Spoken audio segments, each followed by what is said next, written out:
Madhyamaka, la voie du milieu et la nature de la vacuité. Citation fondatrice de Nagarjuna, les phénomènes, dharma, ne naissent pas d'eux-mêmes, ni d'autrui, ni conjointement, ni sans cause. C'est pourquoi nous comprenons la non-naissance. Mula Madhyamakarika volume 1. Explication et interprétation.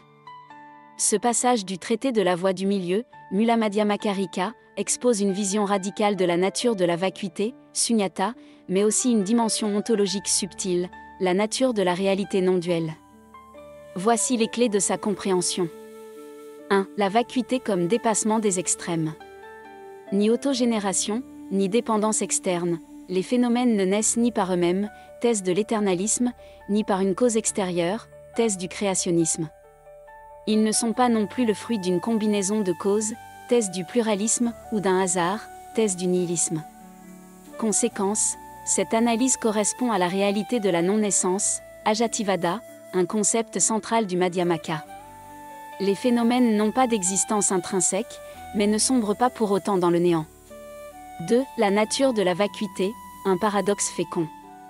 Au-delà des apparences conventionnelles, la vacuité n'est pas une simple absence, mais une réalité merveilleuse, asintya, distincte des existences mondaines, comme les trois mondes du samsara.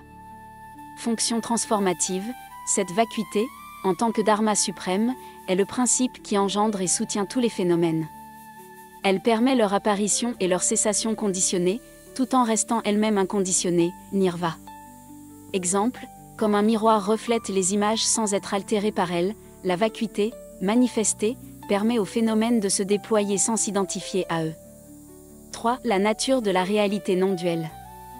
Ni souillure ni pureté, la vacuité n'est ni pure, comme un absolu, ni souillée, comme les phénomènes illusoires. Elle échappe aux catégories propres à la dualité.